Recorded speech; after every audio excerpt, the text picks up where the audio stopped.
Nnamdi Kanu has abandoned Biafra, is now working for Buhari.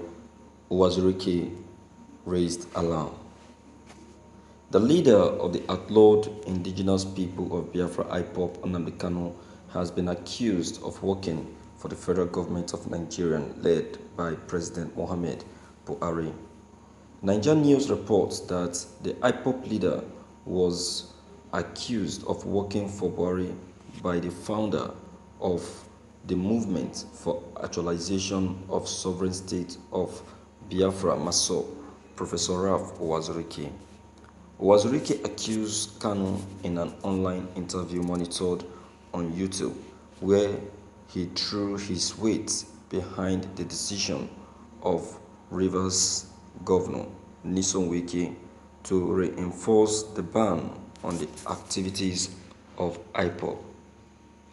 The Maso founder, known to have criticized some decisions reached in the past by Wike, especially during the enforcement of the IPOB of the COVID-19 protocol, described Wike's move as commendable and asked other governors in the southeast to a similar path. Uwazuirike stressed that recent action of IPOB and utterances of Nnamdi Kanu were proofs that it is a terrorist group. His words, "I was going through the internet and I saw that my friend Ñdøñēd did broadcast where he reinforced the classification of IPOB as a terrorist group. I am in support of Wike in this. It is a good thing Wike did, and I am asking the Southeast governors to also reinforce the classification of IPOB as a terrorist group."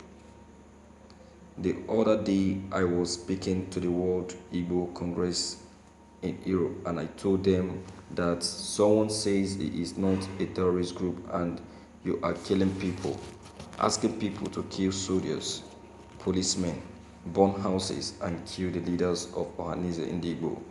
What are you then? IPOB has shown that they are a terrorist group and they should be dealt with as a terrorist group. It is important for the governors to strengthen the classification of IPOB as a terrorist group and stop the activities in Igbo land, as Ñdøñēd has started. I want the Yoruba people to know that someone as low as Kanu cannot speak for us. The Masop leader insisted that the IPOB leader was fighting for the selfish interests and not for the realization of Biafra, and recalled how he founded the Radio Biafra and brought Kanu in London to manage the station.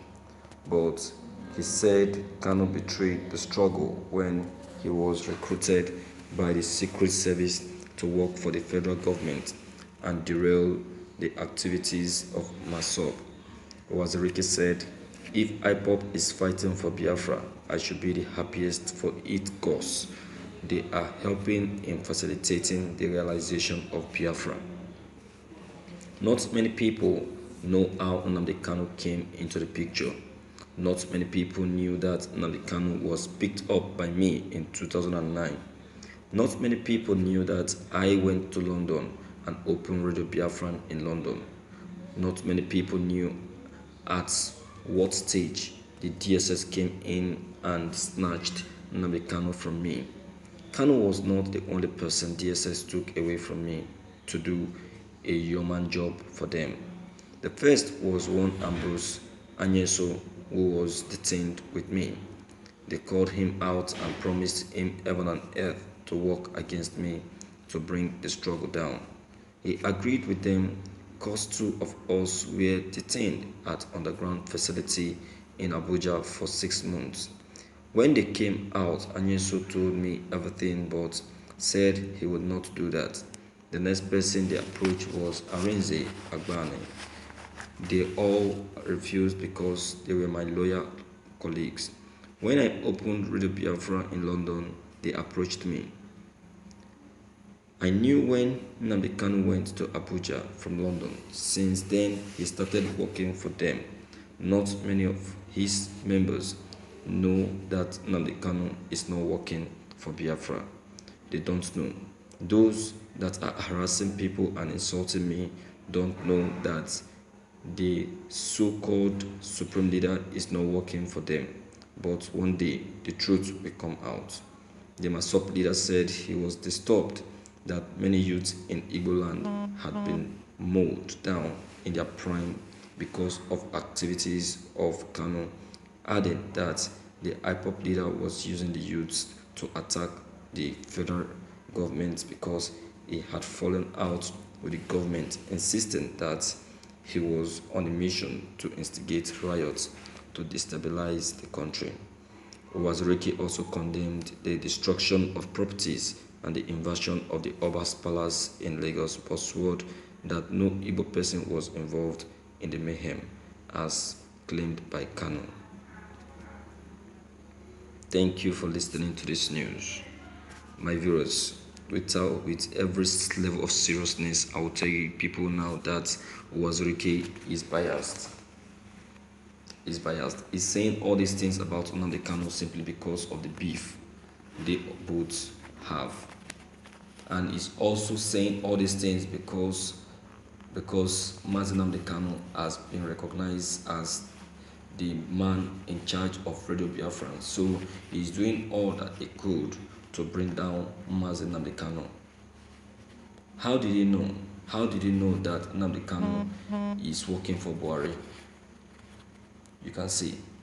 Is it Nnamdi Kanu that was called many times to abandon Biafra and be given a position as a governor in Abia State?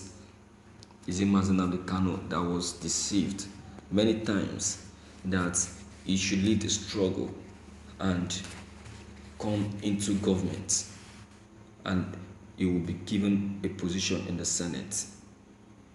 Many times, Nnamdi Kanu has been threatened and also have been tested many times with positions, but he turned them down. Is you know the former president Olusegun Obasanjo that commended Nnamdi Kanu one certain time, saying he never knew that Biafra has a leader like this, a leader that can turn down things which many men we cannot even refuse.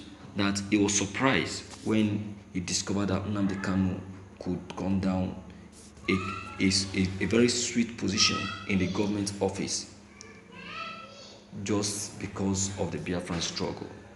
What are we saying? That is now the one and they are telling and saying that he is trying to deceive the people. My viewers, sometimes I don't even take Uwazuirike's issue to be serious because I know him. You understand? So please and please and please, I want to plead to us. Don't hesitate to leave your own comments below the comment box. Click on the subscription button as well as the bell button to get updated whenever we upload any new videos. Thank you.